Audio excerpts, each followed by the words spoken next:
lucky that you're with me today. We're going to get an inside look at KBS and my job here. I got the access pass.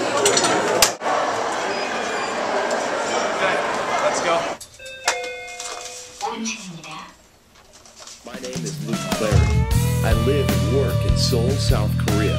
I'm one of about 230,000 foreign residents here, a producer and on-air talent for KBS World Radio.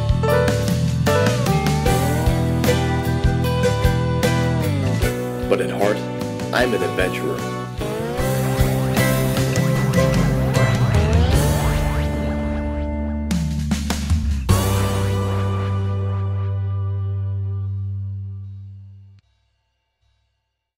Hop off the elevator on the 5th floor and you're greeted by this friendly map, but if you're new around here, that won't do you much good. This place is a labyrinth, and I've only recently become familiar with the office, enough so that I can give you a quick tour on the route to my desk, which is in the English section of KBS World Radio.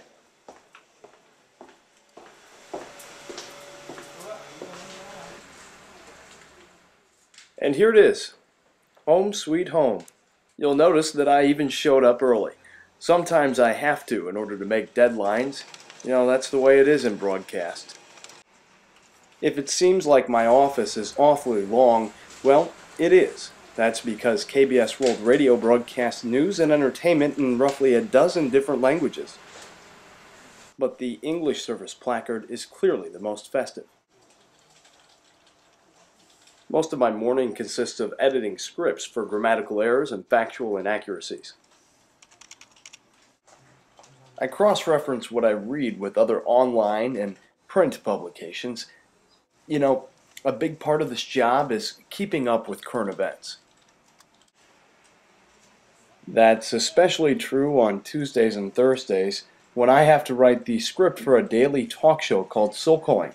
I've only got a few hours to type it up, and it often comes down right to the wire. But I will say that script writing is much easier if you happen to know what you're talking about. Cue introduction music.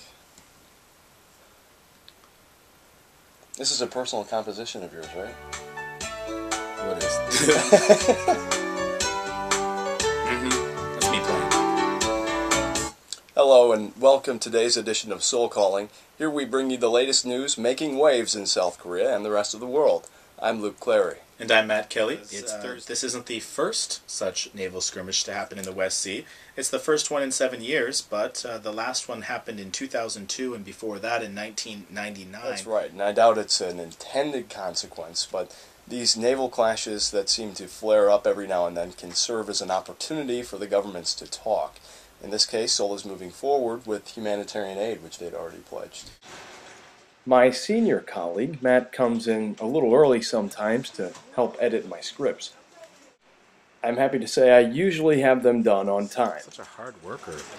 So, but what's that in his hand?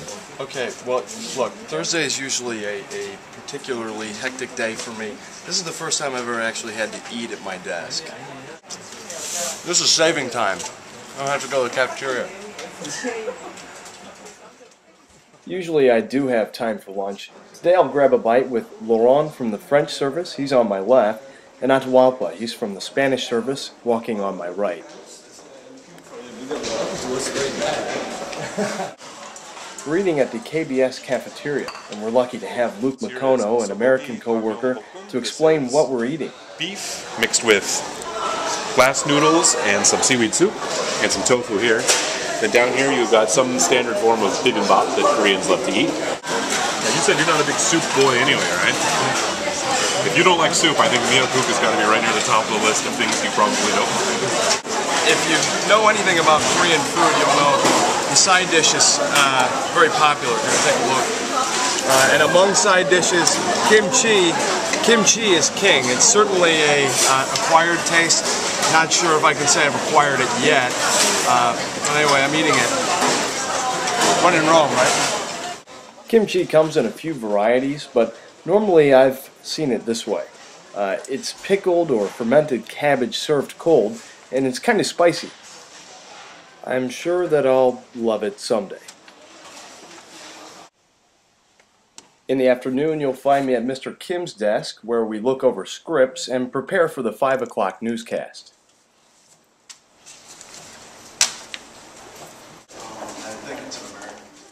Mr. Chung and I walk to the studio with the day's script. That's where Mr. Chung takes the helm at the soundboard, and I take care of the news. Today we're talking about the U.S. and North Korea. They're going to hold a one-on-one meeting. Vaccinations for H1N1, that's a big story here as well.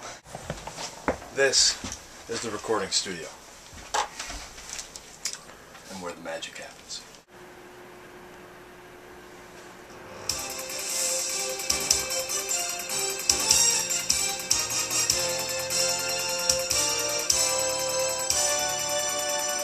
This is the news on KBS World Radio. I'm Luke Clary. First, here's a look at today's headlines.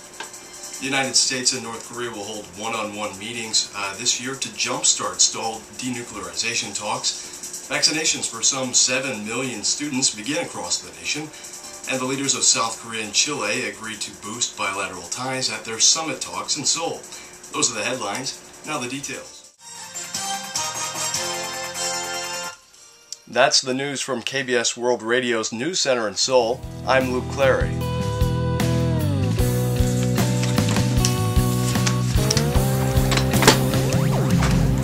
Thanks, Mr. Chung.